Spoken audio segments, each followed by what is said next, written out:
ওমানের নিস্তব্ধ বৈঠক কক্ষে যখন কূটনীতির ভাষা চলছিল, তখন পারস্য উপসাগরের অন্ধকার জলে এগোচ্ছিল আমেরিকার বিশাল আর্মাডা। টেবিলে হাত মেলানোর ভান, আর দিগন্তে যুদ্ধজাহাজের ছায়া। ইরান ভেবেছিল আলোচনা মানেই হয়তো সাময়িক স্বস্তি, কিন্তু ওয়াশিংটনে তখন ভিন্ন হিসাব কষা হচ্ছিল। ট্রাম্পের কলমে লেখা হলো নতুন নির্বাহী আদেশ। ইরানের সঙ্গে ব্যবসা করলে 25% অতিরিক্ত শুল্কের শেকল।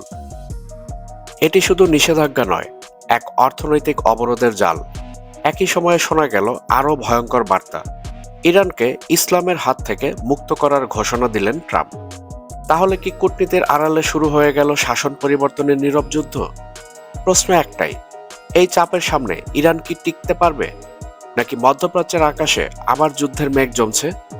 আজকের ভিডিওতে আমরা এই সব প্রশ্নের উত্তর খুঁজে বের করব।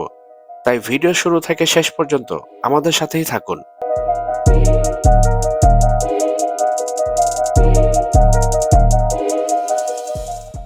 2026 সালের 6 ফেব্রুয়ারি ওমানে অনুষ্ঠিত যুক্তরাষ্ট্র ইরান পরোক্ষ আলোচনা শেষে প্রেসিডেন্ট ডোনাল্ড ট্রাম্প ইরানকে কঠোর হুঁশিয়ারি দেন। তিনি বলেন, তারা যদি চুক্তি না করে তবে পরিণতি হবে অত্যন্ত কঠিন। এই মন্তব্যের মাধ্যমে তিনি ইরানের উপর সামরিক ও অর্থনৈতিক চাপ বাড়ানোর ইঙ্গিত দেন। ওমানে যুক্তরাষ্ট্র ইরান পরোক্ষ আলোচনার ঠিক পরপরই প্রেসিডেন্ট ডোনাল্ড ট্রাম্প একটি অত্যন্ত বিতর্কিত নির্বাহী আদেশ স্বাক্ষর করেন, যা কার্যত ইরানের বিরুদ্ধে অর্থনৈতিক যুদ্ধের নতুন অধ্যায় খুলে দেয়। এই আদেশ অনুযায়ী শুধু ইরান নয়, যেসব দেশ ইরানের সঙ্গে ব্যবসা করবে, বিশেষ করে তেল, পেট্রোকেমিক্যাল, খনিজ, প্রযুক্তি বা সামরিক সংশ্লিষ্ট পণ্য লেনদেন করবে, তাদের বিরুদ্ধে যুক্তরাষ্ট্র 25% পর্যন্ত অতিরিক্ত শুল্ক আরোপ করতে পারবে। এর অর্থ হলো, কোনো দেশ যদি ইরান থেকে তেল কেনে বা ইরানকে অর্থনৈতিকভাবে সহায়তা করে, তাহলে সেই দেশ যখন যুক্তরাষ্ট্রে পণ্য রপ্তানি করবে, তখন তাদের পণ্যের উপর ভারী শুল্ক বসবে। এছাড়াও ইরানের সাথে তেল সরবরাহকারী 14টি ট্যাঙ্কারের উপরও নিষেধাজ্ঞা আরোপ করা হয় এবং বলা হয়, এই ট্যাঙ্কারগুলোর মধ্যে যদি তুরস্ক বা ভারতের পতাকাবাহী ট্যাঙ্কার থাকে, তাহলে সেগুলো জব্দ করা হবে। এছাড়াও 14টি প্রতিষ্ঠান ও 2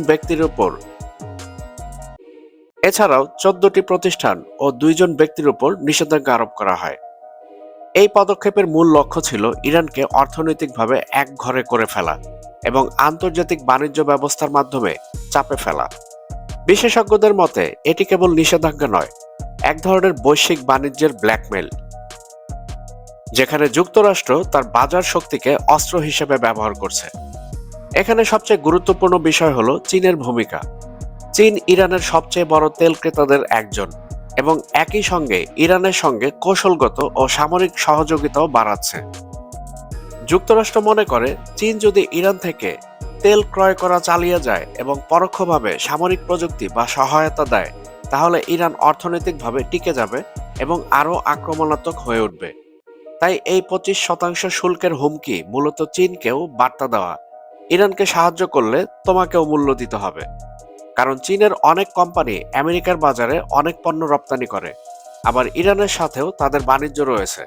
তাই অতিরিক্ত শুল্ক আরোপ চীনের জন্য একটা বিশাল ধাক্কা। তারা নিজেদের ঘর সামলাবে না ইরানকে সাহায্য করবে? বিশ্লেষকরা বলছেন, চীন কিন্তু বসে নেই। তারাও সিদ্ধান্ত নিয়েছে, আমেরিকা যদি তাদের দেশের কোম্পানিগুলোর উপর নিষেধাজ্ঞা প্রদান করে, তাহলে চীনও আমেরিকার সেই সব কোম্পানির উপর নিষেধাজ্ঞা আরোপ করবে যারা চীনে আমেরিকার পণ্য সরবরাহ করে। এটা এক নতুন বাণিজ্য যুদ্ধ। ট্রাম্প প্রশাসনের হিসাব ছিল পরিষ্কার, ইরানের অর্থনীতির লাইফলাইন কেটে দেওয়া, চীনকে দূরে সরানো এবং ইরানকে এমন চাপের মুখে ফেলা যাতে করে তারা নত হয়, নয়তো ভেতর থেকে অস্থিরতা বাড়বে। এই উদ্যোগ তাই শুধু বাণিজ্য নীতি নয়, এটি হলো বৃহত্তর ভূরাজনৈতিক কৌশলের অংশ। শুধু চীন নয়, যে কোনো দেশ ইরান থেকে যদি তেল বা অন্য কোনো কিছুই ক্রয় করুক না কেন, সেই দেশের উপরও এই একই হারে 25% অতিরিক্ত শুল্ক আরোপ করা হবে। ফলাফল, ইরান অর্থ সংকটে ভুগবে আর দেশটির জনগণ বিদ্রোহ শুরু করবে সরকার পতনের জন্য।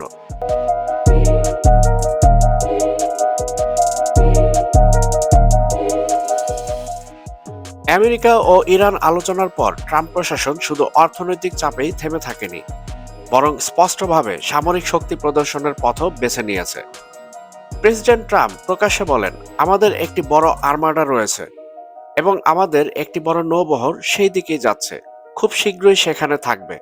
এই বক্তব্য কোনো কূটনৈতিক ভাষা ছিল না, এটি ছিল সরাসরি শক্তি প্রদর্শনের বার্তা। বিশ্লেষকদের মতে এই মন্তব্যের মাধ্যমে ট্রাম্প ইরানকে মনে করিয়ে দিতে চেয়েছিল যে যুক্তরাষ্ট্রের হাতে শুধু নিষেধাজ্ঞা নয়, প্রয়োজনে সামরিক বিকল্প প্রস্তুত রয়েছে। সেই সময় পারস্য উপসাগর ও আরব সাগরে মার্কিন নৌবাহিনীর বিমানতরী, রণতরী, ডেস্ট্রয়ার, যুদ্ধজাহাজ এবং সাবমেরিনের উপস্থিতি বাড়ানো হয়। এই মোতায়েনকে ওয়াশিংটন প্রতিরোধমূলক প্রস্তুতি হিসেবে ব্যাখ্যা করলেও তেহরান একে সরাসরি হুমকি হিসেবে দেখছে। ট্রাম্পের আর্মাডা মন্তব্যের কৌশলগত অর্থ ছিল দ্বিমুখী। একদিকে এটি ইরানের সামরিক নেতৃত্বকে চাপে ফেলা, অন্যদিকে মধ্যপ্রাচ্যের মিত্র দেশগুলো, বিশেষ করে সৌদি আরব, ইসরায়েল ও সংযুক্ত আরব আমিরাতকে আশ্বস্ত করা যে যুক্তরাষ্ট্র তাদের পাশে রয়েছে। একই সঙ্গে এটি ইরানের অভ্যন্তরে একটি মানসিক বার্তা প্রেরণ করে, আমেরিকা শুধু কথা বলছে না, প্রয়োজনে শক্তির ব্যবহার করবে। এই সামরিক প্রস্তুতি আলোচনার টেবিলের সঙ্গে সরাসরি যুক্ত ছিল। ট্রাম্পের বার্তা ছিল স্পষ্ট, ইরান যদি নমনীয় না হয় তবে যুক্তরাষ্ট্র শুধু অর্থনৈতিক নয়, নিরাপত্তাগত চাপও বাড়াতে প্রস্তুত। ফলে কূটনীতির আড়ালে একটি বিপজ্জনক সামরিক উত্তেজনার আবহ তৈরি হয়েছিল, যা পুরো অঞ্চলের স্থিতিশীলতাকে ঝুঁকির মুখে ফেলেছে। যুক্তরাষ্ট্র ইরান আলোচনার পর ট্রাম্প শুধু নিষেধাজ্ঞা বা সামরিক হুমকিতেই থেমে থাকেননি। তিনি আরও এক ধাপ এগিয়ে ইরানের অভ্যন্তরীণ রাজনৈতিক কাঠামো বদলে দেওয়ার ইচ্ছাও প্রকাশ করেন। প্রকাশ্যেই তিনি বলেন, আমি ইরানকে ইসলামের হাত থেকে মুক্ত করতে চাই। এই মন্তব্য নিছক রাজনৈতিক বক্তব্য ছিল না, এটি ছিল এক ধরনের আদর্শিক ও কৌশলগত ঘোষণা। এর মাধ্যমে তিনি স্পষ্ট বার্তা দেন যে তার লক্ষ্য শুধু ইরানের পরমাণু কর্মসূচি নিয়ন্ত্রণ নয়, বরং দেশটির শাসন ব্যবস্থার আমূল পরিবর্তন করা। বিশ্লেষকদের মতে এই বক্তব্যের পেছনে যুক্তরাষ্ট্রের দীর্ঘদিনের কৌশল কাজ করেছে, ইরানের ভেতরে রাজনৈতিক অস্থিরতা বাড়িয়ে বর্তমান শাসককে দুর্বল করা। ট্রাম্প প্রশাসনের সময় থেকেই পশ্চিমা গোয়েন্দা সংস্থাগুলো ইরানের ভেতরে বিরোধী গোষ্ঠী, বিচ্ছিন্নতাবাদী আন্দোলন ও বিক্ষোভকারীদের প্রতি সহানুভূতিশীল অবস্থান নিয়েছে। এই প্রেক্ষাপটে কয়েকদিন পূর্বেই ইরান আজারবাইজান সীমান্তে 14 টন অস্ত্র চালান আটক হওয়ার ঘটনা নতুন মাত্রা যোগ করেছে। ইরানি কর্তৃপক্ষের দাবি, এসব অস্ত্র ইরানের ভেতরের বিদ্রোহী গোষ্ঠীগুলোর কাছে পৌঁছানোর চেষ্টা করা হচ্ছিল। যদিও সরাসরি প্রমাণ উপস্থাপন করা হয়নি, তেহরান ইঙ্গিত দিয়েছে যে ইসরায়েল ও যুক্তরাষ্ট্র পরোক্ষভাবে এসব গোষ্ঠীকে সহায়তা দেওয়ার চেষ্টা করছে, অর্থ, প্রশিক্ষণ বা অস্ত্র সরবরাহের মাধ্যমে। বিশ্লেষকরা বলছেন, অস্ত্রগুলো ছিল হাতে ব্যবহারযোগ্য, যেমনটা মোসাদ এজেন্টরা ব্যবহার করে থাকে গোপনে অ্যাসাসিনেশন করার জন্য। এই পরিস্থিতি ইঙ্গিত দেয় যে ট্রাম্পের শাসন পরিবর্তন শুধু কথার কথা ছিল না, বরং এটি একটি বৃহত্তর কৌশলের অংশ, যেখানে অর্থনৈতিক চাপ, সামরিক ভীতি এবং অভ্যন্তরীণ অস্থিরতা তিনটি স্তর একসঙ্গে কাজ করছে। এর ফলে ইরানের ভেতরে রাজনৈতিক অস্থিরতা আরও বাড়ার ঝুঁকি তৈরি হয়েছে এবং পুরো অঞ্চলের স্থিতিশীলতা প্রশ্নের মুখে পড়েছে।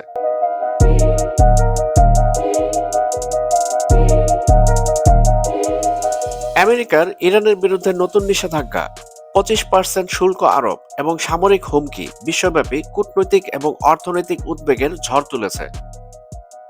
বিশেষজ্ঞরা মনে করছেন এই পদক্ষেপগুলি কেবল মধ্যপ্রাচ্যে নয়, আন্তর্জাতিক বাণিজ্য ও ভূরাজনীতিতেও অস্থিরতা সৃষ্টি করতে পারে। ইউরোপীয় দেশগুলো উদ্বিগ্ন যে যুক্তরাষ্ট্রের শুল্ক নীতি চীনের মতো প্রধান অর্থনীতিগুলোর উপর চাপ বাড়াচ্ছে, যা বিশ্ববাজারে মূল্যবৃদ্ধি ও সরবরাহ চেইনের ব্যাঘাত ঘটাতে পারে। একই সময়ে মধ্যপ্রাচ্যে রাজনৈতিক উত্তেজনা বৃদ্ধি পেয়েছে। বিশেষজ্ঞরা ইঙ্গিত দিয়েছেন যে ইরান ও এর পার্শ্ববর্তী দেশগুলোতে সামরিক উত্তেজনা, বিদ্রোহী গোষ্ঠীর সক্রিয়তা এবং আন্তর্জাতিক চাপ একত্রিত হয়ে এই অঞ্চলে অনিশ্চয়তা বাড়াচ্ছে। বিশ্লেষকদের মতে এই পরিস্থিতি কূটনৈতিক সংলাপকে আরও জটিল করে তুলবে এবং বিশ্বব্যাপী নিরাপত্তা ও অর্থনৈতিক স্থিতিশীলতার জন্য বড় চ্যালেঞ্জ তৈরি করবে। ওমানে আলোচনার পর ট্রাম্পের পদক্ষেপ ইরানের ওপর শুধু অর্থনৈতিক নয়, সামরিক চাপও বাড়িয়েছে। 25% শুল্ক, আর্মাডার হুমকি এবং শাসন পরিবর্তনের ইঙ্গিত সব মিলিয়ে মধ্যপ্রাচ্যের আকাশে উত্তেজনার কালো মেঘ জমেছে। আন্তর্জাতিক মহল উদ্বিগ্ন, অর্থনৈতিক ও কূটনৈতিক অস্থিরতা কোথায় গিয়ে পৌঁছাবে তা কেউ জানে না। এই পরিস্থিতিতে প্রশ্ন একটাই, ইরান কি নতজানু হবে নাকি নতুন সংঘাতের ধূসর রাস্তায় হাঁটবে? বন্ধুরা, আপনারা কি মনে করছেন? আপনাদের মূল্যবান মতামত অবশ্যই কমেন্টের মাধ্যমে আমাদেরকে জানাবেন। আর আমাদের ভিডিও ভালো লাগলে লাইক ও শেয়ার করবেন। সেই সাথে আমাদের চ্যানেলটি সাবস্ক্রাইব করে আজকের বিষয় এর সাথে থাকুন, কারণ আমরা আপনাকে দেখাবো এই কূটনীতি, চাপ ও আন্তর্জাতিক নাটকের অদেখা গল্প। ভিডিও আজকের দীর্ঘায়িত করছি না।